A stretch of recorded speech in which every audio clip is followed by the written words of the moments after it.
तर सामान्य लोकांनी कायदा कसा समजून घ्यायला हवं? मग मला सांगा, तुमची कोर्टात केस चालू आहे, मग ती क्रिमिनल असो, सिव्हिल असो, तुमच्या प्रॉपर्टीची असो, तुमच्याकडे जर तुमच्या केसची फाईलच नाहीये, पोलीस असतात, बऱ्याच जणांना भीती वाटते पोलिसांची, आणि तर मी कोर्टात जेव्हा कामकाज करेल तेव्हा या, ठीक आहे. मला क्रॉस एक्झामिनेशन घेता येत आहेत का, आर्ग्युमेंट करता येते का, मी मॅटर चालवू शकतो का, कोणत्या मार्गाने गेलं तर न्याय उशिरा मिळेल पण तो कायम राहील. एकदा कोर्टामध्ये आपल्याला जावं लागलं की खूप वर्ष जाणार, 15-20 वर्ष. म्हणजे आजोबांची केस जवळपास त्या व्यक्तीची 1.5 वर्ष तुरुंगात गेली. 1.5 वर्षानंतर अचानकपणे कोर्टात त्याची बायको आली आणि ती म्हणली मी जिवंत आहे. त्याच्यामध्ये काय करायला हवं जर आपल्याला खोटे गुन्हे दाखल होत असतील तर? ज्यावेळेस मला नाकारण्यात येत होतं किंवा मला कोणी शिकवायला तयार नव्हतं, त्यावेळेस मी हे नक्की ठरवलं की ज्या दिवशी मी सेटल होईल, तो की 100 गुन्हेगार मोकळे सुटले तरी चालतील, पण एका निरपराध माणसाला शिक्षा व्हायला नको. MPSC UPSCचा अभ्यास करतायत, मोठे अधिकारी व्हायचे, बरोबर. आणि हे करत असताना त्यांच्यावर काहीतरी खोट्या केसेस पडतात. पुरुषांबद्दल स्ट्रॉंग कायदा नाहीये, महिलांनाच आपण प्रोटेक्शन देतं कायदा, त्याच्यामध्ये डायरेक्टली समजा 100 करोडची प्रॉपर्टी तर 50 करोड हे महिलाला देतात. किंवा तुमचं अकाउंट कोणी हॅक करून व्हिडिओ बनवण्याचा प्रयत्न करत आहे, तर सगळ्यात पहिले काय करायचं ना, की गावाकडे जमिनीचे वाद असतात, म्हणजे भावांमध्ये जमिनीचे वाद असतात, मारहाण होते त्यांची एकमेकांची. काय होतं माहिती का, जर कायद्याचं राज्य नसतं तर तुम्हाला रस्त्यावर फिरणं मुश्किल झालं असतं. आपला जर गुन्हा पोलीस दाखल करून घेत नसतील तर काय करायला पाहिजे? हजबंड वाईफच्या ज्या प्रॉपर्टीचं डिवोर्स नंतर काय होतं?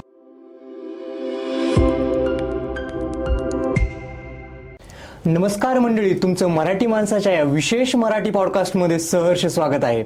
आज आपल्यासोबत आहेत ॲडव्होकेट प्रसन्न कुमार जोशी सर.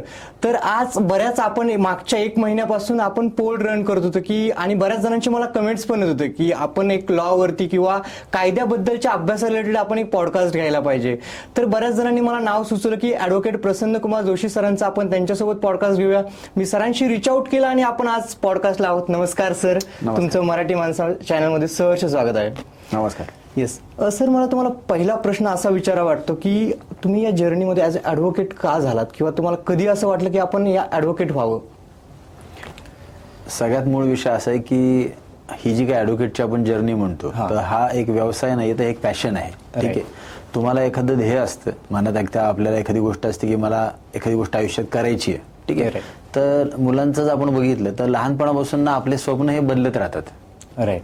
म्हणजे त्याचं साधारणपणे प्रायमरी लेवलला विचार असतात, तो कदाचित हायर सेकंडरी लेवलला त्याचे विचार वेगळे होतात, कॉलेजमध्ये त्याचे स्वप्न बदलतात, त्याचे विचार वेगळे व्हायला लागतात. पण हा जो काही प्रवास आहे, या सगळ्या प्रवासामध्ये एक गोष्ट मात्र नक्की असते की जर तुम्ही एखादं ध्येय ठरवलं किंवा एखादी अचानक घटना घडली तर त्या घटनेनुसार तुमच्या आयुष्याला कलाटणी मिळू शकते. 100%. वकिलीच्या बाबतीत, माझ्या बाबतीत असंच काहीसं घडलंय, कारण मी फर्स्ट जनरेशन लॉयर आहे. माझ्या पूर्ण कुटुंबामध्ये किंवा अख्ख्या घराण्यात कोणीही वकील नाही. तेव्हा हा एखादा असा इन्सिडेंट आयुष्यात घडतो आणि त्यानंतर तुम्ही सगळं बाजूला ठेवून वकिली सुरू करता किंवा असं ठरवतं की आता मी वकील होणार आहे. तर अशाच प्रकारे मी एक क्षेत्रात आलो. ओके सर, तुम्ही बोललात की तुम्ही फर्स्ट जनरेशन वकील आहात, तर तुम्हाला काय प्रॉब्लेम फेस झाले सुरुवातीच्या काळामध्ये? कारण की आता काम मिळण्यापासून किंवा काम म्हणजे आपल्याला अनुभव काहीच नसतो, आपल्याला अनुभव घ्यायचा असतो, आपल्याला सोबत काम करायचं असतं मोठ्या वकिलांसोबत, तर त्याच्यामध्ये तुम्हाला काय प्रॉब्लेम फेस झाले? मला जे प्रॉब्लेम फेस झाले किंवा जे गोष्टीचा अनुभव आला त्या गोष्टी मी असं म्हणेल की त्या चालू आहेत, पिढ्यानपिढ्या त्याच गोष्टी चालू आहेत. म्हणजे मी 1998ला जेव्हा मी स्वतः विचार केला की मला इंटर्नशिप करायची आहे आणि मी एका वकिलांकडे गेलो, की एका रिनोन्ड ॲडव्होकेटकडे गेलो की मला इंटर्नशिपसाठी तुमच्याकडे जॉईन व्हायचं आणि शिकायचंय, तेव्हा मला पहिले काही प्रश्न असे विचारण्यात आले की माझी फॅमिली बॅकग्राऊंड काय आहे, माझ्या घरात कोणी बिझनेसमॅन आहे का, वकील आहे का, पोलीस आहे का, राजकारणी कोणी आहे का. म्हणजे फॅमिली बॅकग्राऊंड बघून तुम्हाला. आणि जेव्हा या सगळ्याची उत्तर मी नाही दिली, कारण माझं असं काही कोणी नव्हतं किंवा असं काही मला बॅकबोन नव्हता, त्यावेळेस त्यांनी मला सांगितलं माझ्या ऑफिसमध्ये बसायला जागा नाही, मी नाही येऊ शकत. बरं. म्हणजे हा जो अनुभव आहे ना, असा अनुभव तुम्हाला एक क्षेत्रामध्ये येतो. येस. मग तुम्ही ओव्हरकम कसं केलं की त्या गोष्टीला? आता जे नवीन आता आपण जे लॉ करतायत किंवा जे या क्षेत्रामध्ये यायचं म्हणतात, की त्यांना तुम्ही काय सांगाल की तुम्ही अशा गोष्टी ओव्हरकम कशा केल्या तुम्ही स्टार्टिंगच्या याच्यामध्ये फेजमध्ये? विषय असा असतो की आपल्याला जर एखाद्या क्षेत्रात यायचंय, तर आता माझ्या बाबतीत मी एक प्रिन्सिपल त्याच वेळेस ठरवलं ज्यावेळेस मला नाकारण्यात येत होतं किंवा मला कोणी शिकवायला तयार नव्हतं, त्यावेळेस मी हे नक्की ठरवलं की ज्या दिवशी मी सेटल होईल त्या दिवशी मी अशा लोकांची एक टीम तयार करेल की ज्यांना कोणी नाकारणार नाही आणि जे फर्स्ट जनरेशन लॉयर असतील. येस. कारण काय असतं, वारसा जो असतो ना तो बुद्धिमत्तेचा यावा लागतो. वारसा हा कुठेतरी अशा समृद्धीचा नकोय की माझ्या जनरेशन टू जनरेशन माझ्याकडे वकील आहेत, न्यायाधीश आहेत, बिझनेसमॅन आहेत आणि म्हणून मला तो वारसा प्राप्त झालाय. तर मेहनतीने मिळण्यावर विश्वास ठेवा, पण वारसावर ठेवू नये. ज्या लोकांना आता फर्स्ट जनरेशन लॉयर आहेत किंवा ज्यांना एक क्षेत्रात यायचंय, मी एवढंच सांगेल, फक्त मेहनत ही जर एक गोष्ट आपण ठेवली तर त्याच्यात यश नक्की मिळतं. पण ती मेहनत करताना मुख्य विचार हा करावा लागेल की मी ते कुठं करतोय. बरोबर आहे, 100%. आपण म्हणतो ना दगडावर डोकं आपटून उपयोग नसतो. 100%. ठीक आहे, तर आपण मेहनत कुठं करतोय, आपण कोणत्या लोकांच्या संगतीत राहतोय, आपलं आणि आपण- surroundingच decide करतं. बरोबर आहे, आपलं सराउंडिंग काय आहे, बरोबर. आपण ज्यांच्याकडे शिकायला जातोय ते आपल्याला खरंच शिकवतायत का, आपल्याला ज्ञान जिथून मिळायला पाहिजे ते योग्य पद्धतीने मिळतंय का. आजकाल काय झालं माहिती का, पूर्वीच्या काय आपण म्हणायचो की बाबा गुरु जे असतात ते तुमच्या आयुष्याला फार मार्ग देतात, कलाटणी देतात. आजकाल गुरु तपासून घ्यावे लागतात. ते आहे, बरोबर आहे, 100%. आता सगळं बदललंय. हो ना. ठीक आहे, त्यामुळे गुरु तपासून घ्या, बरोबर. मग आयुष्यात चांगल्या गोष्टी मिळतील. येस, 100% तुम्ही बोला ते खरंच महत्वाचं आहे की आजच्या काळामध्ये बरेच फेक गुरु पण झालेत की आपला गुरु बघणं गरजेचं आहे की खरंच तो आपल्याला नॉलेज देतोय का आणि खरंच आपल्या आयुष्याला एक कलाटणी मिळते का त्याच्यामुळे. सर, आपलं पॉडकास्टच्या आधी बोलता बोलता सहजच तुम्ही बोलून गेलात की तुमचा जो सिक्युरिटी गार्ड होता तुमच्या घराचा, सर आज तुम्ही त्याला शिकून आज मोठ्या लेवलला नेलंय. तर असं बरंच आपण बघू शकतो की जे गावाकडची मुलं पुण्यामध्ये येतात किंवा लॉमध्ये करतात त्यांना खूप स्ट्रगल करावं लागतं, चॅलेंजेस खूप फेस करावं लागतात. तर त्यांनी सुरुवातीची कामं मिळवण्यासाठी कसं करायला पाहिजे की सुरुवातीची कामं मिळवण्यासाठी म्हणण्यापेक्षा त्याला हे समजलं पाहिजे की मला जर मी एखाद्या मोठ्या शहरामध्ये आलोय, ठीक आहे, आपण पुण्यात आलोय, मुंबईत आलोय, आणि त्या शहरामध्ये मला जर आपण आता हा विचार करू की मला आता वकील व्हायचंय किंवा मला एक क्षेत्रात प्रवास करायचा आहे, तर त्यांनी सगळ्यात पहिल्यांदा काय पाहिलं पाहिजे, त्यांनी ही गोष्ट चेक केली पाहिजे की मला जिथं शिकायला जायचंय त्या व्यक्तीचं मी काय चेक केलं पाहिजे. बरोबर आहे. आणि काय चेक करायला पाहिजे तुम्हाला असं वाटतंय? कारण काय होतं ना की आता समजा कोणाला हा विचार होत असेल की हे पॉडकास्ट बघून जर एखाद्याला वाटलं की बाबा नाही आता मला याच वकिलांकडे शिकायला जायचंय, तर हा मी सांगेल हा मूर्खपणा हा करू नका. बरोबर आहे. ठीक आहे, जर तुम्हाला एखाद्याला तुमच्या वकिली क्षेत्रातला गुरु करायचा असेल तर तुम्ही त्याचं काय चेक करा, तर तुम्ही मी कोर्टात जेव्हा कामकाज करेल तेव्हा या. बरोबर आहे. ठीक आहे, मला क्रॉस एक्झामिनेशन घेता येत आहेत का, आर्ग्युमेंट करता येते का, मी मॅटर चालवू शकतो का. बरोबर आहे. हे जर तुमच्या लक्षात आलं तर तुमच्या लक्षात येईल की मला या माणसाकडनं शिकता येईल. राईट. आणि ऍज अ पर्सन कसे आहेत ते पण खूप महत्वाचं. ऍज अ पर्सन हा जो विषय तो अनुभवाने कळेल. राईट, खरं. पण तुम्ही त्या व्यक्तीला न भेटता तुम्ही फक्त त्याला ऑब्झर्व जरी केलं तरी तुम्हाला या गोष्टी शिकायला मिळू शकतात की प्रत्यक्षात काम करण्याची या माणसाची पद्धत कशी आहे. राईट. येस. आणि मग आपण जर त्या माणसाकडे जॉईन झालो तर माझ्या मते ते जास्त योग्य राहील. ओके, 100% तसं करायला पाहिजे. आणि आता आपण एक बघू शकतो की बऱ्याच लोकांना केस आपण हे करू शकतो, केस पडतात, काही प्रॉब्लेम्स होत आहेत किंवा अशा याच्यामध्ये की कोणत्या पण वकिलाकडे जातात, तर योग्य वकील कसा ठरवला पाहिजे आणि काय बघून आपण योग्य वकील म्हणू शकतो की. आता विषय असा असतो, आपण ना म्हणजे आता मला गेल्या काय 25 वर्षामध्ये मी असे लोक बघितलेत की एखाद्याची कोर्टात केस चालू असते, ठीक आहे, आणि तो खूप एखाद्या दिवशी वैतागतो, त्याला असं वाटतं की मी आता 5 वर्ष झाले, 10 वर्ष झालेत, माझ्या बाजूने काही निकाल लागत नाहीये किंवा न्याय मिळत नाहीये, म्हणून तो विचार करतो की आपण एखाद्या अजून वकिलांकडे जाऊन भेटावं. बरोबर आहे. असे माझ्याकडे काही लोक येतात भेटायला आल्यानंतर मी त्याला विचारतो तुमची केस काय, ते थोडीफार माहिती देतात. त्यांना जर म्हणलं तुमच्या केसची फाईल तुमच्याकडे आहे का, तर सगळ्यात पहिलं त्यांचं उत्तर असं कागदपत्र वकिलांकडे. बापरे, म्हणजे त्यांना काहीच आयडिया नाही काय काम. मला सांगा तुमची कोर्टात केस चालू आहे, मग ती क्रिमिनल असो, सिव्हिल असो, तुमची प्रॉपर्टीची असो, जामिनाची असो किंवा अजून एखाद्या बँकेची केस असो किंवा काही असो, तुमच्याकडे जर तुमच्या केसची फाईलच नाहीये म्हणजे तुम्हाला काहीच आयडिया नाही ना काय तुम्हाला काय माहिती तुम्ही काय करताय. खरंय. ठीक आहे, सुरुवात तिथून आहे. म्हणजे वकिलांकडे फाईल असली पाहिजे मला मान्य आहे, पण त्या फाईलची एक कॉपी तुमच्याकडे ठेवा ना. हो ना, काय चालू आहे हे तर कळलं, काय चालू आहे ते माहिती पाहिजे. मला सांगा जर आपण आजारी पडलो तर आजारपणामध्ये आपल्याकडे आपले सगळे रिपोर्ट असतात. आपण जर डॉक्टरकडे गेलो तर आपण ब्लड रिपोर्ट, शुगर रिपोर्ट सगळे दाखवतो की माझे एवढे एवढे रिपोर्ट आहेत, एक्सरे आहेत, स्कॅन आहे, बरोबर आहे. आणि आपल्याकडे पण फाईल ठेवत होती, आपल्याकडे ती फाईल असते. तशी आपल्या केसची फाईल आपल्याकडे असते का? काहीच नाही. मग आपल्याकडे आपल्या केसची फाईलच नाहीये तर मग ती केस तुमची काय चालू आहे हे तुम्हाला तरी काय माहिती असणार. काहीच आयडिया नाही. तर सगळ्यात पहिलं काय काळजी घ्यायची, माझी जी काही केस चालू आहे त्या केसची फाईल माझ्याकडे असली पाहिजे, ही झाली पहिली काळजी. बरोबर. दुसरी काळजी काय घ्यायची की मी ज्या वकिलांकडे काम दिलंय माझं, त्या वकिलांना मी विचारलं पाहिजे की माझ्या कामामध्ये मला अवेलेबल मार्ग कोणते कोणते आहेत, कोणत्या मार्गाने गेलं तर मला लवकर न्याय मिळेल, कोणत्या मार्गाने गेलं तर न्याय उशिरा मिळेल पण तो कायम राहील. राईट. कसं असतं, लवकर न्याय मिळणं आणि कायमचं न्याय मिळणं यात पण फरक आहे. बरोबर आहे. तेव्हा ते पण विचार केला पाहिजे. ते आहे. आणि सर आता एक आपण गोष्ट बघितली की तुम्ही जसं बोललात की लोकांना बऱ्याच कायद्याचा काहीच अनुभव नसतो किंवा काही नॉलेज नसतं कायद्याचं, तर सामान्य लोकांनी कायद्याची कशी म्हणजे बघितलं पाहिजे कायद्याकडे? किंवा आता मी माझ्या ऑब्झर्वेशननुसार की असं वाटतं की कायद्याची पुस्तकं खूप मोठे असतात किंवा खूप डिफिकल्ट असतो कायदा समजून घेणं, तर सामान्य लोकांनी कायदा कसा समजून घ्यायला हवं? जर तुम्ही लॉची डेफिनेशन बघितली, LLBच्या फर्स्ट इयरला जे स्टुडंट असतात, ठीक आहे, त्यांना काय होतं की वर्गात जर शिक्षक आले तर त्यांना डेफिनेशन ऑफ लॉ विचारली जाते. ठीक आहे, प्रत्येक जण आपापल्या पद्धतीने लॉची डेफिनेशन सांगायला लागतो. लॉची सगळ्यात साधी, सोपी, सरळ आणि जगन्मान्य व्याख्या जी आहे की जी पब्लिक ॲट लार्ज ऍक्सेप्टेड आहे ती म्हणजे law is a common sense. Right. तो कॉमन सेन्स आहे. तो कॉमन सेन्स कसा आहे की जो प्रुडंट पर्सन आहे, ज्या व्यक्तीला असं वाटतं की हे करणं योग्य नाही आहे, जसं आपण पूर्वी पाप पुण्य म्हणायचो, ठीक आहे, तर हे करणं चुकीचं आहे हे जर तुला कळत असेल तर तुला कायदा कळतो. ओके. आणि कायदा हा अंगी आहे, प्रत्येकाच्या अंगी हा कायदा आहे. आपल्याला कळत असतं की एखादी गोष्ट करणं चुकीचं आहे किंवा बरोबर आहे. बरोबर आहे. तिथं हा बेसिक कायदा कळायला लागतो.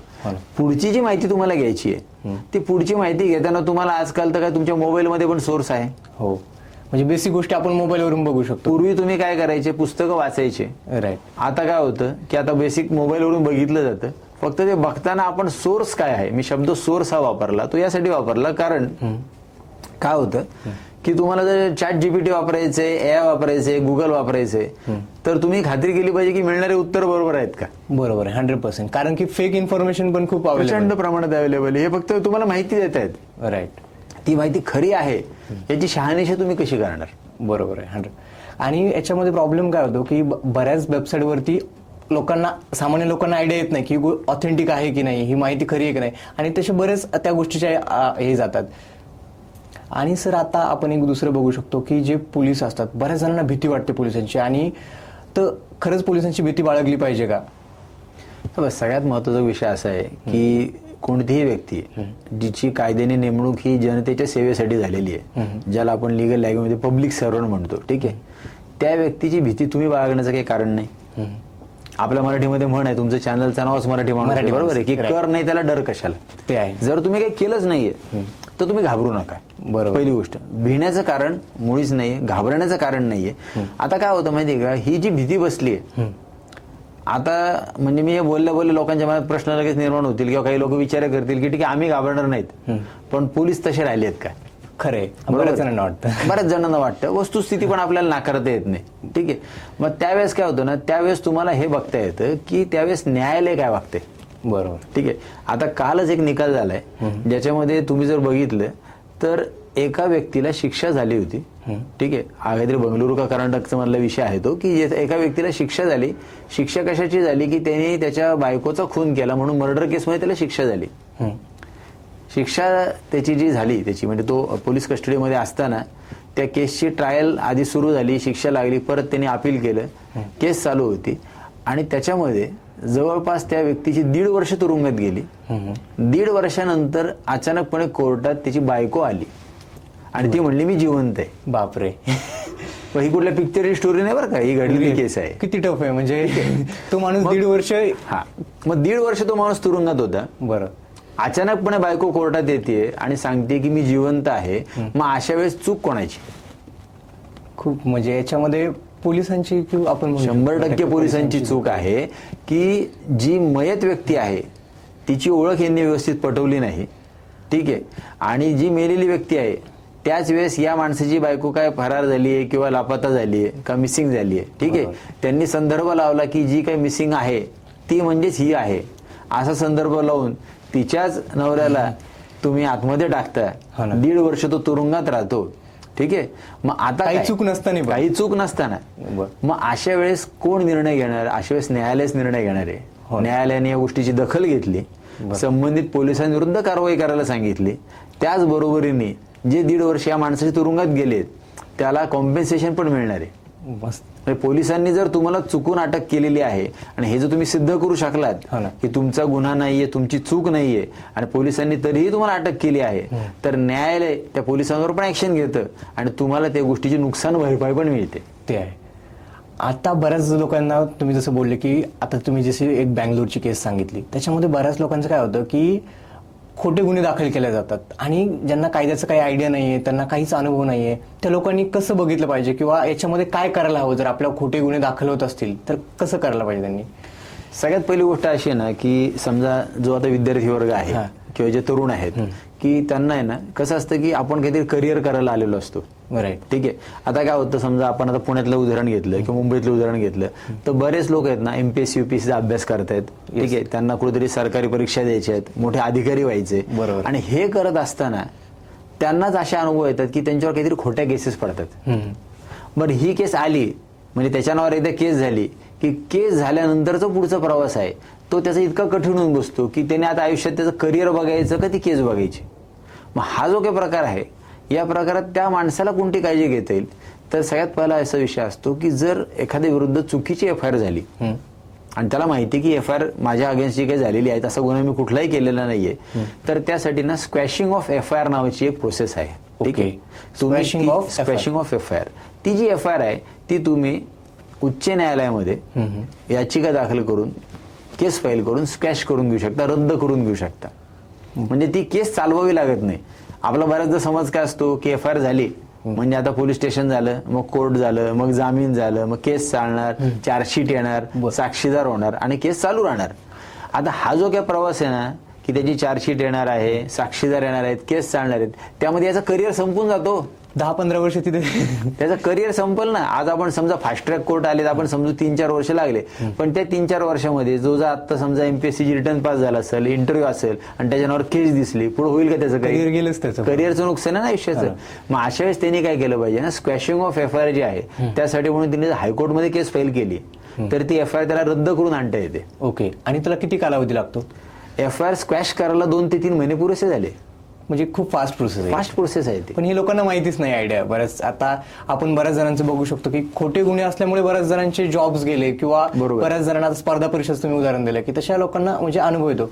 आणि सर दुसरं एक लोकांचं कसं आहे कॉमन सामान्य लोकांना असं वाटतं की एकदा कोर्टामध्ये आपल्याला जावं लागलं की खूप वर्ष जाणार, 15-20 वर्ष, म्हणजे आजोबांची केस मुलगा चालवणार असं खूप हे होतं की म्हणजे याला आपण काय बघू शकता तुम्ही की खरंच एवढं टाइम लागतो केस हँडल व्हायला? नाही आता कसं झालेलं आहे की पूर्वी हा असा वेळ लागायचा. ठीक आहे. म्हणजे पूर्वी लोक म्हणायचे की पिढ्यानपिढ्या ती केस कोर्टामध्ये चालू असते. ठीक आहे. आता तसं होत नाही.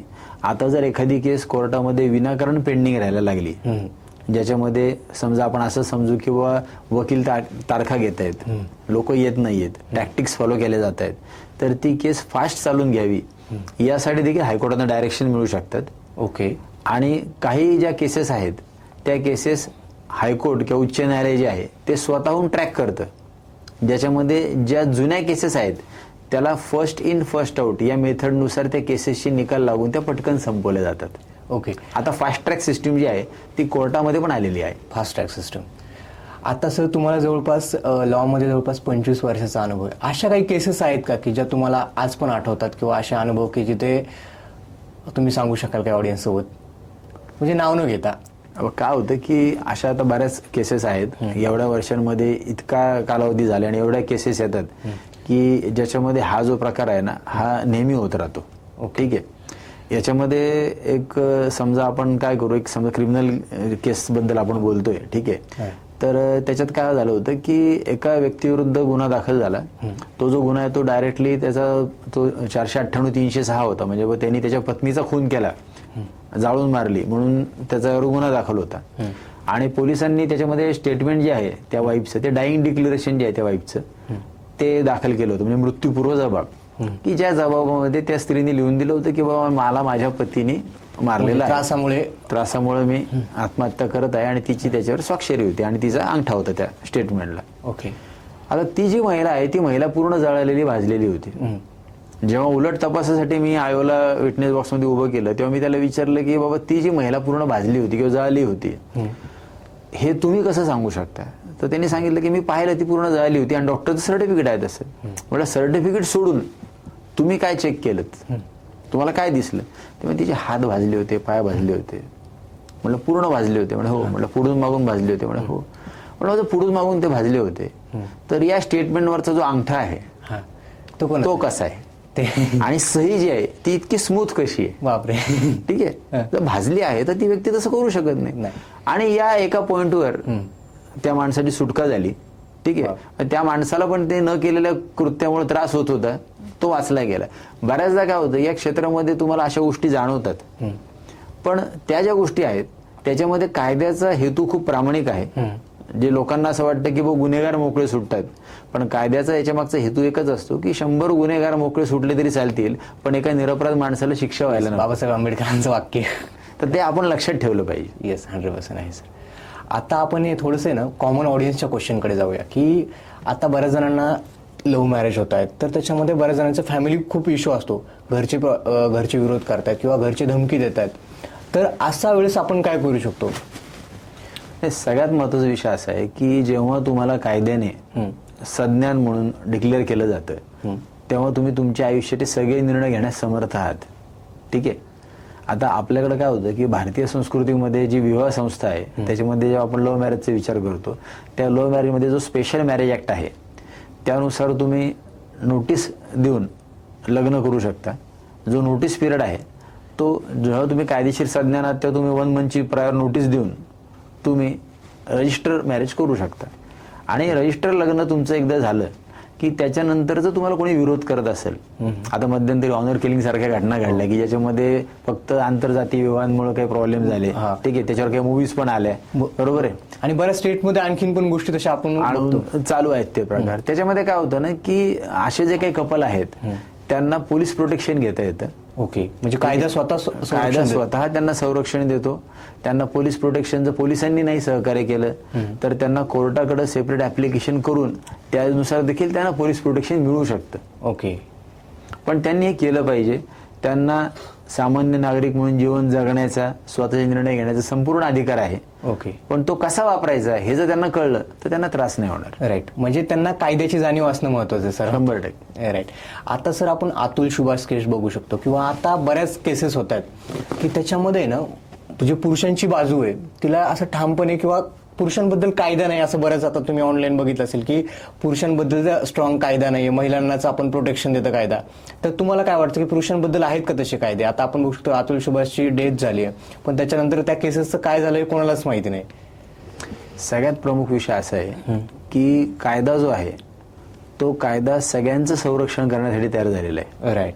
कायदा असा काही जेंडर ओरिएंटेड नाहीये की याच्यामध्ये फक्त महिलांच्या बाजूने किंवा पुरुषांच्या बाजूने असेल. फक्त तुम्ही कोणत्या कायद्याचा वापर करतायत तुमच्यावर अन्याय झाल्यानंतर, याच्यावर या गोष्टी डिपेंड आहेत. हा, आता प्रोटेक्शन देताना काय होत असतं की आपण आता समजा जर डोमेस्टिक व्हायलन्स ऍक्ट बघितला 2005चा, कौटुंबिक हिंसाचार कायद्याचा जो सेक्शन 2 आहे त्याच्यामध्ये जो प्रोव्हिजन बघितलाय तर तुम्हाला काही गोष्टी निश्चित विचित्र जाणवतील. त्या कशा की जर एखादी स्त्री, जी स्त्री तुमची पत्नी आहे किंवा पत्नी नाही आहे, पण ती तुमच्या सोबत तुमच्या कुटुंबात राहत आहे किंवा तुमच्या घरात राहत आहे किंवा तुमच्या फॅमिलीचं सदस्य आहे किंवा सदस्य नाही आहे, अशी कोणतीही स्त्री तुमच्या विरुद्ध कौटुंबिक छळाची केस दाखल करू शकते. म्हणजे ती तुमची पत्नी असलीच पाहिजे असं पण नियम नाही. ती तुमच्या फॅमिलीची सदस्य आहे हे पण तुम्हाला निकषावर दाखवायची गरज नाही. तुमच्या विरुद्ध ती डोमेस्टिक व्हायलन्सची केस करू शकते. त्याच्यामध्ये काय होतं, कोणतीही स्त्री किंवा एनी लेडी हा जेव्हा विषय येतो, मग तेव्हा जर अशा केसेसमुळे एखादा व्यक्ती सफर होत असेल किंवा एखाद्यावर अन्याय होत असेल तर तो काय करू शकतो, तर कायदा जो असतो ना, तो कायदा जो व्यक्ती स्वतःच्या हक्कांसाठी जागरूक असतो त्यांचं नेहमीच रक्षण करतो. हा कायदा ज्यांच्यासाठी करण्यात आलाय त्या कोण आहेत, ज्यांना खरंच असे प्रॉब्लेम येतात त्या आहेत. हा, याचा जर कोणी गैरवापर करत असेल की महिला म्हणून त्याचा गैरवापर झाला, जे अतुल सुभाषची केस झाली, काय झालं, गैरवापर झाला, ठीक आहे. मग महिला म्हणून जर कोणी महिलांच्या असलेल्या कायद्यांचा गैरवापर करत असेल तर पुरुषांना ज्या कायद्याने संरक्षण मिळालेलं आहे ते संरक्षण असे आहे की तुमचं सर्वसामान्य जीवन जगताना तुम्हाला कोणीही ते जगण्यापासून अडचण आणू शकत नाही. म्हणजे एखाद्या पुरुषावर जर ही वेळ येत असेल की त्यांनी आत्महत्या करावी तर त्यांनी हा विचार करायला पाहिजे की त्याच्या आधी मी कायदा वापरला का. ओके, आता आपल्या चर्चेमध्ये आपण बघाशी बोललो की आपल्याकडे आपल्या केसची फाईल आहे का, ठीक आहे, राईट. आता त्या व्यक्तीने जेव्हा त्याचा एक्सपिरियन्स सांगितला त्याला जेव्हा असं वाटायला लागलं की त्याच्या बाजूने काहीच घडत नाही, ठीक आहे, मला सांगा, जर तुम्हाला असा अनुभव आला की तुमच्या बाजूने काहीच घडत नाहीये आणि तुमचा एखादा अवयव जो आहे तो त्रास देतोय किंवा तुमचे एखादी नातेवाईक आजारी पडले किंवा तुम्ही स्वतः आजारी पडलात, ठीक आहे, तुम्ही डॉक्टर बदलता का नाही बदलतो? बदलतो, 100% बदलतो. आपण रिझल्टच नाही त्या माणसाला, बदलता ना. येस. किंवा मला या डॉक्टरकडनं फरक पडत नाही तर मी सेकंड ओपिनियन घेतो. बरोबर आहे. किंवा तुमचे डॉक्टर तुम्हाला सांगतात की ट्रीटमेंट मी चालू ठेवतो पण अमुक अमुक एक स्पेशलिस्टच्या हॉस्पिटलला असतात त्यांना तुम्ही एकदा रिपोर्ट दाखवून या. येस. पुढची ट्रीटमेंट भले जुने डॉक्टर करतील, पण आम्ही नवीन डॉक्टरकडे रिपोर्ट दाखवायला जातो. बरोबर आहे. म्हणजे तुमचं असं म्हणणं आहे की जर तुम्हाला तुमची केस व्यवस्थित हँडल केले जात नाही तर तुम्ही दुसरे ऑप्शन्स बघायला हवे. तुम्ही एका ऑप्शन माणसावर बघा, किंवा तुम्ही काय करा, तुम्ही दुसऱ्या एखाद्या वकिलांकडून ओपिनियन घ्या, सेकंड ओपिनियन घ्या. बरोबर आहे. इतकं हताश व्हायचं की स्वतःचं आयुष्य संपवून टाकायचं, हे त्या माणसाने योग्य नाही केलं. राईट. म्हणजे त्यांनी आणखीन कायद्याचं म्हणजे बाकी लोकांना भेटायला पाहिजे होतं, कायद्याबद्दल म्हणजे जाणून घ्यायला पाहिजे होतं की त्याच्याबद्दल पण की पुरुषांबद्दल पण कायदे आहेत, काय आहे ते माहिती करून घ्या ना. राईट. हे महत्वाचं असतं. ओके. आता आपण बघू शकतो की बऱ्याच लोकांचे डिवोर्स होतात, मोठ्या मोठ्या सेलिब्रिटींचे डिवोर्स होतात आणि त्याच्यामुळे की ॲल्युमिनी मागतात की मेंटेनन्स मागतात की महिला मेंटेनन्स मागतात. तर त्याच्यामध्ये डायरेक्टली समजा 100 करोडची प्रॉपर्टी तर 50 करोड हे महिलाला देतात जातात आणि याचा बरेच जण कायद्याचा गलत वापर करतायत. आणि आपण याला कसं कायद्याच्या याने तुम्ही कसं बघता? सगळ्यात महत्वाचा विषय असा आहे की आपण काय होतं ना, समाजामध्ये खूप रॉंग मेसेज जातो की एखादा सेलिब्रिटी असतो, ठीक आहे, आता मध्ये चहलची केस झाली, 5.5 कोटी रुपये काहीतरी दिले म्हणून खूप ते व्हायरल झालं. ठीक आहे, मला सांगा, ते म्युच्युअल कन्सेंटचा डायव्होर्स आहे, म्हणजे परस्पर संमतीने घेतला आहे. त्याच्यामध्ये ते हजबंडला किंवा वाईफला ठरवायचं की एकमेकांना किती पैसे द्यायचे. त्यांच्याकडे 100-200 कोटी रुपये असतील, त्यांनी त्यातले काही एकमेकांना दिले, तो त्यांचा कन्सेप्ट आहे आणि तो रेडी पण आहे, म्हणजे दोघं रेडी आहेत. तुम्ही याचा संदर्भ जनरल केसमध्ये लावताय, मग तुम्ही काय म्हणायला लागता एवढे पैसे मिळतात, असं काही नाहीये. म्हणजे असं नाहीये की आपल्याला 50% असं काहीही नाहीये. ठीक आहे, जेव्हा तुम्ही कोर्टामध्ये इन्कम ॲफिडेव्हिट जे आहे, आता तुमच्या जेव्हा फॅमिली कोर्टमध्ये केस चालतात तेव्हा तुम्हाला इन्कम ॲफिडेव्हिट सबमिट करणं कायद्याने आवश्यक आहे, ज्याच्यामध्ये ती वाईफ असेल तर तिचं इन्कम काय आहे, एक्सपेन्सेस काय आहेत. ओके. तो हजबंड आहे त्याचे इन्कम काय, एक्सपेन्सेस काय आहेत, हे तुम्हाला दाखल करायचे, कोर्टात फाईल करायचे. तुमचं बँक अकाउंट स्टेटमेंट तुमचं दाखल होतं, तुमची सॅलरी स्लिप दाखल होते. त्याच्यामध्ये त्या हजबंडला खर्चच बाकीचे असतील, त्याला इन्कम जर 2 लाख रुपये असेल आणि त्याचे खर्चच जर 1 लाख रुपये किंवा 1,50,000 रुपये असतील, तर उरलेल्या पैशातनंच ॲलिमनीची अमाऊंट ठरणार आहे. ओके. आणि किती ठरते त्यातून? मग उरलेल्या पैशातनं जे ॲलिमनीची अमाऊंट ठरते, तेव्हा कोर्ट पण हा विचार करतं की ती वाईफ काही कमवतीये का. जर उद्या सोडून ती वाईफ जी आहे तिचं शिक्षण झालेलं आहे, ती ग्रॅज्युएट आहे, ती IT सेक्टरमध्ये पूर्वी जॉब करते किंवा करू शकते आणि आता करत नाहीये, तर आता वाईफ जॉब करत नाहीये म्हणून तिला ॲलिमनी मिळणार असं मुळीच नाहीये. जर कोर्टासमोर आपण एक गोष्ट सिद्ध केली की हिला कॅपॅसिटी आहे, म्हणजे ऑलरेडी करू शकते, ही अर्न करण्याची कॅपॅसिटी असून ती घरात बसतीये, तर तिला घरात राहायचे पैसे मिळणार नाहीत. राईट. म्हणजे स्वतः सेल्फ इंडिपेंडंट आहे तर तिला पैसे कोर्ट देणार नाही. होतं काय, तुम्ही हे सिद्ध करावं लागतं की ती इंडिपेंडंट आहे, ती कमवू शकते, ती मुद्दामून कमवत नाहीये. म्हणजे मुद्दामून त्या एक ॲडव्हान्टेज घेते कायद्याचा. आणि हे केलं जातं.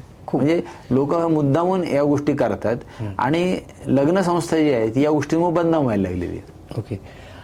आता आपण एक बघू शकतो की सर मोस्टली ना रिअल इस्टेटमध्ये तुम्ही बघू शकता की काय होतं की घर घेताना बऱ्याच लोकांच्या मिस्टेक्स होतात किंवा बरेच लोक फसवतात, ब्रोकर असतो मधातला, फसवतात. तर जेव्हा आपलं असं काही घटना घडली किंवा घडण्याच्या आधी आपण कोणते प्रिकॉशन्स घ्यायला पाहिजेत? आता काय होतं की आता समजा आता माझ्याकडे काही केसेस आहेत, ज्या केसेसमध्ये त्या व्यक्तीने फ्लॅट घेतलाय, प्लॉट घेतलाय आणि ते घेतल्यानंतर त्याच्या लक्षात येतं की त्याच्या आधीच तो दुसरा कोणातरी विकलेला आहे. बरोबर आहे. म्हणजे ऑलरेडी विकलेला पण ब्रोकर त्याला विकतोय परत. मग काय होतं की ही जी फसवणूक आहे, आणि या घटना खूप झाल्यात सध्या, तर काय होतं, परत तोच नियम आहे, आपण सामान्य जीवन जगताना जे करतो ते आपण इथं करतो का, चेक करून घ्या. की तुम्ही एखादी गोष्ट आणायला गेलात तर तुम्ही ती चेक करून घेता. राईट. तुम्ही प्रॉपर्टी घेताय, मग तो जमिनीचा तुकडा किंवा तो फ्लॅट तुम्ही चेक करता का, कागदपत्र त्याचे डॉक्युमेंट्स चेक. तुम्हाला फक्त कागदपत्र चेक करून चालत नाही, तुम्हाला त्याचा प्रॉपर ना टायटल सर्च रिपोर्ट घ्यावा लागतो. ओके. ठीक आहे. म्हणजे काय की त्या व्यक्तीला, जो व्यक्ती आज रोजी ही प्रॉपर्टी विकतोय, त्या व्यक्तीला ती प्रॉपर्टी विकण्याचा अधिकार आहे का. ओके. आणि जर तो अधिकार असला तर किती वर्षापासून त्या व्यक्तीकडे ही प्रॉपर्टी त्याच्या नावावर आहे, त्या प्रॉपर्टीवर कुठल्या इतर बँकेचं कर्ज तर नाहीये ना, राईट, त्या प्रॉपर्टी कोर्ट केस तर चालू नाहीये ना, या गोष्टी चेक करून त्याचं एक सर्टिफिकेट मिळतं. त्या सर्टिफिकेट जर आपण वकिलांकडनं घेतलं तर त्याच्यानंतर मग तुम्ही ती प्रॉपर्टी परचेस केली तर तुम्हाला प्रॉब्लेम राहत नाही. म्हणजे आपण जरी काही प्रॉब्लेम झाला नंतर तरी ते सर्टिफिकेट दाखवून आपण कायद्यात मध्ये ते जे सर्टिफिकेट आहे त्या सर्टिफिकेटनुसार संबंधित व्यक्ती जी असते, जो वकील असतो, त्यांनी ती हमी घेतलेली असते की ती प्रॉपर्टी क्लिअर आहे. ओके. आता पुन्हा एक प्रॉब्लेम काय होतो की आपण रिअल इस्टेटमध्ये बघू शकतो की काही प्रॉपर्टी असतात, कोणी भाड्याने म्हणून तिथे राहायला येतं आणि कंटिन्यू तिथेच राहतं, मग बाहेर जायला म्हणजे जात नाही, घर सोडून जात नाही, किंवा तो बोलतो की माझी जागा आहे, मी गुन्हा दाखल करेल, असं फोर्सफुली तो राहत असतो. तर अशा वेळेस कायद्यानुसार काय आपण त्याच्यावर गुन्हा दाखल करू शकतो किंवा काय सिद्ध करू शकतो आपण? सगळ्यात पहिला विषय असा आहे की जर एखादी व्यक्ती थोडक्यात ताबा घेतलाय जागेचा, जात नाही जागेमधून, अशा पद्धतीची जर केस असेल तर तुम्ही त्या व्यक्तीला एविक्शन करण्यासाठी म्हणजे जागा मोकळी करून देण्यासाठी किंवा खाली करून देण्यासाठी म्हणून नोटीस पाठवू शकता. एविक्शनची जी नोटीस आहे त्याचबरोबरीने तुम्ही त्याच्याविरुद्ध क्रिमिनल ऍक्शन घेऊ शकता, त्याच्याविरुद्ध तुम्ही पोलीस कंप्लेंट पण करू शकता. आणि एविक्शनची नोटीस, पोलीस कंप्लेंट याही गोष्टी करून जर ती व्यक्ती तुमची जागा खाली करत नसेल तर त्याच वेळेस तुम्हाला राहायला दुसरी कुठेही जागा नाहीये म्हणून तुम्ही कोर्टाकडून त्या जागेत राहण्याची स्वतःची ऑर्डर घेऊ शकता. ओके. आता सर तुम्ही बोललात जसं की आपलं बोलणं झालं की 1 तारखेपासून खूप सारे बदल झालेत कायद्यामध्ये, तर कोणते बदल झालेत आणि काय नवीन येते कायद्यामध्ये? आता 1 एप्रिल पासून काय झाले, आपल्याकडे मध्यंतरी काय होतं की ज्या छोटे क्षेत्र जे होते त्याच्यामध्ये 5 गुंठे 4 गुंठे 10 गुंठे यांचे जे व्यवहार आहेत ते होत नव्हते, तुकड्यांचे व्यवहार होत नव्हते. ठीक आहे. आता काय झालंय की आता तुकडेबंदी कायदा जो आहे तो ॲबॉलिश झालेला आहे, त्यामुळे आता त्या प्रॉपर्ट्यांचे व्यवहार होणं शक्य आहे. अजून रुटीन एवढं बसलं नाहीये पण आता ते शक्य झालं की जेणेकरून छोट्या मालमत्ता लोकांना विकत घेता येतील. दुसरी महत्वाची गोष्ट त्याच्यामध्ये अशी झालेली आहे की आता जे दुय्यम निबंधक कार्यालय आहे, सब रजिस्टर ऑफिसेस जे वेगवेगळ्या ठिकाणी असतात, हवेली वेगवेगळ्या ठिकाणी आपण जातो आणि डॉक्युमेंट नोंदवतो. पूर्वी ज्या त्या ठिकाणी जे ते डॉक्युमेंट नोंदवलं जायचं, आता कुठेही नोंदवू शकतात. आणि अजून काही दिवसांनी हा जो काही ई सुविधा येत आहेत त्याच्यामध्ये ते जे डॉक्युमेंट आहे ते तुम्ही तुमच्या फिंगर टिप्सवर किंवा तुमच्या लॅपटॉपमध्ये किंवा मोबाईलमध्ये पण नोंदवू शकाल. इथपर्यंत कायदा बदलतोय. म्हणजे इतकं इझी आहे की सामान्यांना जेवढं सोपं करता येईल तेवढं 100%. येस. आता आपण एक ऑब्झर्व करू शकतो की जेव्हा की कायद्या आपण बँकेकडून लोन घेतो किंवा हे घेतो तेव्हा आपण कोणत्या गोष्टी बघितल्या पाहिजे, की बऱ्याच जणांची काय होतं की जेव्हा लोन घेते तेव्हा त्यांच्या बँकेकडून लोक येतात, मारहाण होते किंवा असं काही सामान घेतलं जातं, तर अशा वेळेस आपण बँकेला हे करू शकतो का, अपोज करू शकतो या गोष्टीला? अपोज करणं हा जो विषय आहे त्याच्यामध्ये सगळ्यात पहिली गोष्ट ही लक्षात घ्या की तुम्ही जर एखाद्या बँकेकडून कर्ज घेत आहात तर बँकेकडनं कर्ज घेताना त्याचा इंटरेस्ट रेट काय असणार आहे, okay, in case of default ते कुठले ऍक्शन घेऊ शकतायत, त्यांना नॉन पेमेंट किती महिने झाल्यानंतर ते तुमची प्रॉपर्टी ताब्यात घेऊ शकतात, त्याची प्रोसिजर काय राहणार आहे, तुम्ही हप्ते भरले नाहीत तर होणारी ऍक्शन, आणि मधल्या काळात जर तुम्ही हप्ता कमी भरू शकला तर होणारी ऍक्शन, याच्या सगळ्याची माहिती ही त्या लोन अग्रीमेंटमध्ये लिहिलेली असते. ओके, ठीक आहे. पण ते loan agreement it must be validate, तुम्ही ते व्हॅलिडेट करून घेतलं पाहिजे, तुम्ही ते तुमच्या वकिलांना दाखवून चेक करून घेतलं पाहिजे. आपण बँकेत जातो, 50-60 कागद असतात, प्रत्येक कागदावर माणूस सही करतो का तर पैसे मिळणार असतात, टर्म्स काहीच वाचत नाही. ही चूक कोणाची? लोकांची, जे लोन घेते त्याची. तुम्ही ते वाचा, पहा, समजून घ्या, मग करा. 100%. आणि आता एक आपण करू शकतो की आता बऱ्याच जणांकडे काय असतं की चेक देतात की माझा चेक घे, किंवा आपण कुठे पण चेक देतो आणि ते आपल्या विरुद्ध हे करतं की चेक बाउन्स करेल किंवा असं हे, तर चेक बाउन्स करणं त्याचा इफेक्ट काय होतो आपल्या याच्यावरती? सगळ्यात महत्वाचा विषय असा आहे, तुम्ही जर एखाद्या खरेदी खात्यामध्ये चेक लिहिले असतील आणि ते चेक बाउन्स झाले तर ते डॉक्युमेंटच पूर्ण कॅन्सल होऊ शकतं. ठीक आहे. आता चेक बाउन्स हा जो विषय आहे तो आहे निगोशिएबल इन्स्ट्रुमेंट ऍक्ट जो आहे त्या कायद्याचा एक सेक्शन 138 जो आहे त्याच्या अंडर येतो. त्याच्यामध्ये बाउन्स झालेला चेक जो आहे त्याची जर तुम्ही समोरच्या माणसाला नोटीस पाठवून ती रकमेची मागणी केली आणि त्या समोरच्या माणसाने नोटीस मिळाल्यानंतर ती रक्कम तुम्हाला परत आणून दिली तर तिथंच तो विषय संपून जातो. ओके. म्हणजे कायद्यानुसार हा विषय संपणार कधी? चेक बाउन्स झाला, नोटीस आली, त्या माणसाने चेकची रक्कम परत आणून दिली, तो विषय संपतो. म्हणजे पैसे दिले तर प्रॉब्लेम संपून जातो. ओके. आपण काय करतो, नोटीस आली म्हटल्यानंतर आपल्याला असं वाटतं की आता कोर्टात केस सुरू झाली. त्या नोटिशीतच लिहिलेलं असतं की नोटीस मिळाल्यानंतर जो 15 दिवसात तुम्ही पेमेंट आणून दिलं तर केस संपणार आहे. राईट. केस होणारच नाहीये. तर केस होऊ नये याची पण आपण प्रिकॉशन घेऊ शकतो. बरोबर. किंवा उद्या चालून जर तुम्हाला असं वाटत असेल की माझा चेकचा गैरवापर होणार आहे तर तुम्ही बँकेला स्टॉप पेमेंटचे ऍप्लिकेशन देऊ शकता. राईट. त्या चेकचं पेमेंट स्टॉप करू शकता. पण त्यावेळेस तुम्हाला सिद्ध करावं लागेल की तुम्ही पेमेंट का बरं स्टॉप केले. बरोबर. तुम्ही जर कोर्टाला सॅटिस्फाय करू शकत असाल तर त्यावेळेस तुमचा चेक बाउन्सचा गुन्हा पण होत नाही. आता एक पुन्हा आहे ना सर, गावाकडे मी माझ्या युट्यूब चॅनलवरती पोल रन केला होता, त्याच्यामध्ये मला एक गोष्ट बऱ्याच लोकांनी विचारली होती की गावाकडे जमिनीचे वाद असतात, म्हणजे भावांमध्ये जमिनीचे वाद असतात, तर याला आपण कायद्यामध्ये मारहाण होते त्यांची एकमेकांची, आणि आपण याला कायद्यानुसार कसं बघू शकतो जमिनीच्या याच्यामध्ये की काय गोष्टी क्लिअर राहायला पाहिजे की ज्या कोर्टामध्ये जरी गेला तर तुम्ही त्या गोष्टी दाखवू शकता? जेव्हा वडिलोपार्जित प्रॉपर्टी असते तेव्हा हे जे काही भावांचे वाद आहेत किंवा काय आहे, त्यामध्ये काय होतं, एखादा भाऊ गावाकडे असतो, दुसरा भाऊ शहरात असतो. गावातल्या भावाला वाटतं आता मी सगळं डेव्हलप केलंय, सगळी शेती माझी आहे. शहरातला भाऊ म्हणत असतो मी पैसे पाठवतोय आणि हा तिकडे शेती करतोय. आणि काही दिवसांनी याला वाटायला लागते आता याचा काही इथं अधिकार राहत नाही. ठीक आहे, बरोबर. कायदा खूप क्लिअर आहे. जी काही वडिलोपार्जित प्रॉपर्टी आहे त्याच्यामध्ये तुमच्या सगळ्या वारसांचे अधिकार असतात. जो एखादा भाऊ शेती करतोय तो एकटाच त्या शेताचा कधीही मालक होत नाही. अधिकार सगळ्यांचा राहणार आहे. ह्या ज्या काही मारहाणी आहेत, पोलीस केसेस आहेत, त्याच्यामध्ये जोपर्यंत कायद्याचं नॉलेज त्या माणसाला मिळत नाही की फक्त तू त्या शेतात शेती करतोय म्हणून तू एकटा मालक होणार नाही, तर तुझा भाऊ हा जन्मताच त्या प्रॉपर्टीमध्ये मालक झालेला आहे, कारण तो तुझा भाऊ आहे. राईट, हे कळलं पाहिजे. हे मारहाण जी होते ना ती का बरं होते ना, नॉलेज नाहीये, लिटरसी नाही, म्हणजे लॉची लिगल लिटरसी नसल्यामुळे अशा गोष्टी घडतात. राईट. आता पुन्हा एक खूप कॉमन क्वेश्चन आला होता आपल्याला की जे स्टार्टअप्स असतात किंवा पार्टनरशिप करताना जेव्हा आपण करतो की बऱ्याच तिथे पण खूप वाद होतात, तर पार्टनरशिप करताना किंवा आपण company as a partnership registration करताना कोणत्या गोष्टीचा क्लिअर राहायला पाहिजे किंवा कायद्यानुसार कोणत्या गोष्टी क्लिअर राहायला पाहिजेत? सगळ्यात महत्वाचं असं आहे की आपण जर पार्टनरशिप ऍक्ट जो बघितला 1932चा ऍक्ट येतो, त्याच्यामध्ये जो नियम असा आहे की पार्टनरशिप जी आहे ती रजिस्टर असलीच पाहिजे असं नाहीये. ओके, म्हणजे तुम्हाला ऐकून वेगळं वाटेल की पार्टनरशिप डीड अस्तित्वात असावी असं पण पार्टनरशिप ऍक्ट सांगत नाही, ती रजिस्टर असावी असं पण तो ऍक्ट सांगत नाही. ठीक आहे, दोन लोकांनी एकत्र येऊन व्यवसाय सुरू केला तरी ती पार्टनरशिप होते. आणि पण कायद्याचं काही डॉक्युमेंट्स करावं लागतं का? तुम्ही पेपरवर जे आणताय ते कशासाठी आणताय, ते तुम्ही तुमच्या दोघांना बांधून घेण्यासाठी आणताय. Right, clear. ठीक आहे, मग त्या गोष्टी जोपर्यंत तुम्हाला मान्य आहेत तोपर्यंत एका साध्या कागदावरती लिहिलं असलं तरी चालेल.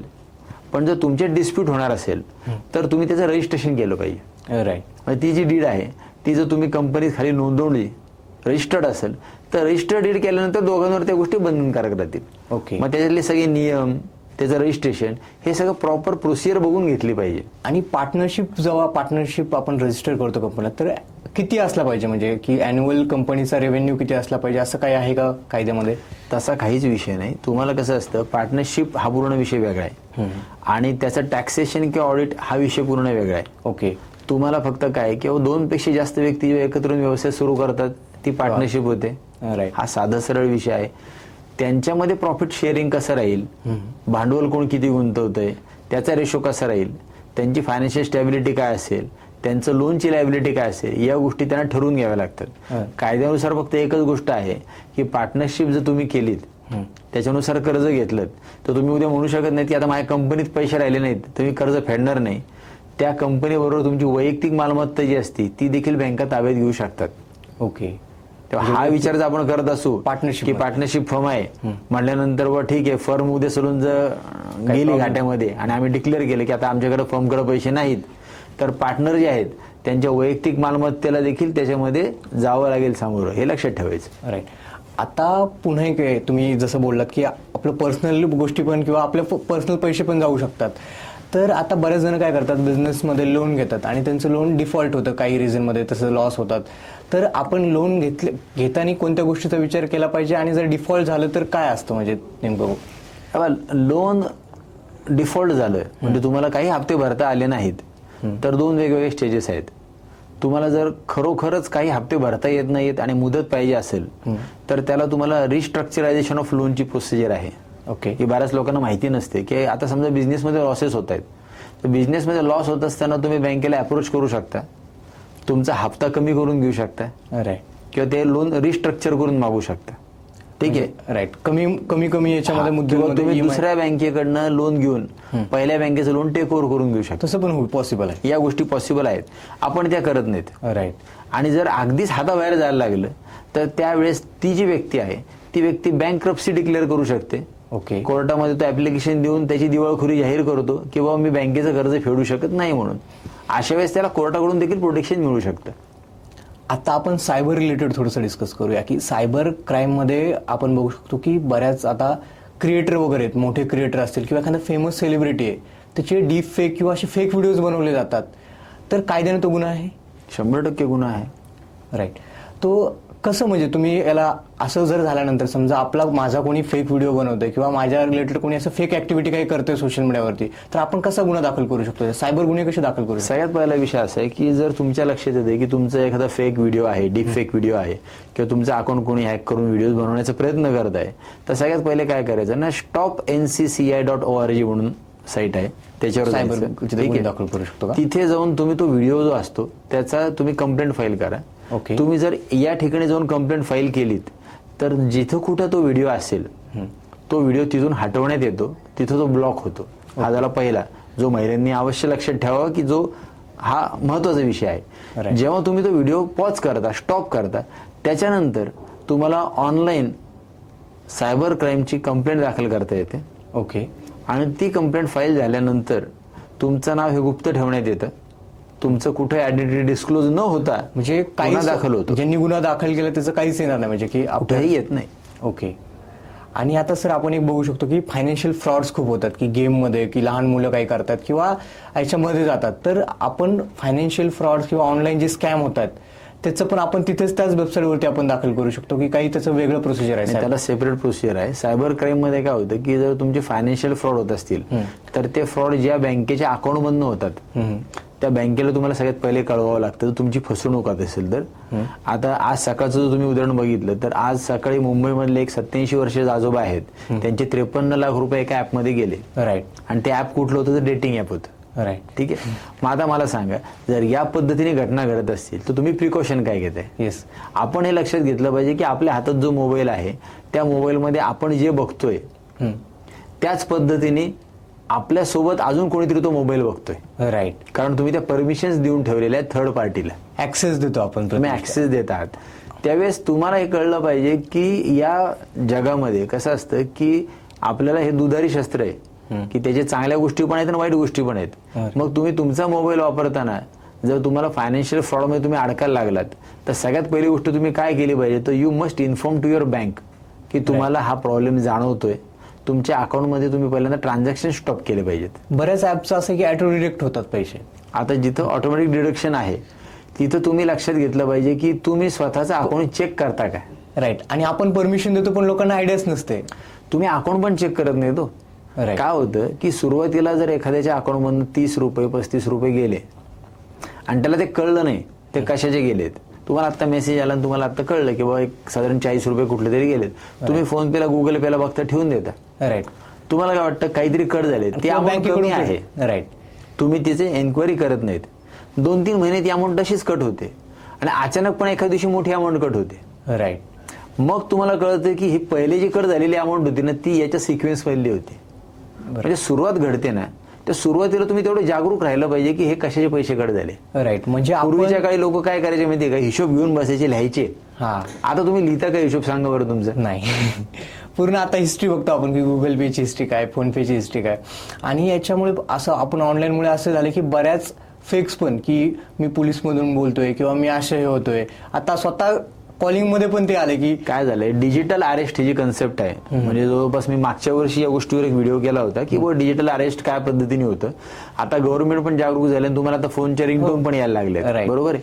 पण डिजिटल अरेस्ट हा जो प्रकार आहे हा प्रकार काय आहे, याच्यामध्ये जर तुम्हाला एखादी व्हिडिओ कॉल येतो आणि तुम्हाला दिसते की ते पोलीस बोलतायत किंवा जज बोलतायत आणि ते तुम्हाला सांगतायत की आम्ही तुम्हाला अरेस्ट केलं आहे आणि आता तुम्ही कुठेही जाऊ शकत नाहीयेत आणि तुम्हाला तुमचा कॅमेरा चालू ठेवायचा आहे आणि तुम्हाला कबुली द्यायची की तुम्ही एखादा गुन्हा केला आहे म्हणून, तर अशा वेळेस घाबरायचं नाहीये.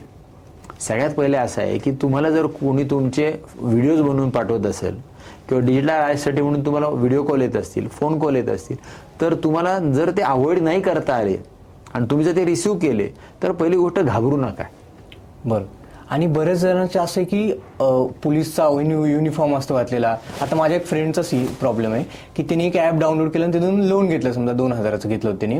आणि त्याच्यानंतर त्यांना की असं आलं की तुम्ही लोनमध्ये डिफॉल्ट ठरलात आणि तुम्हाला आता 15,000 रुपये भरावे लागतील.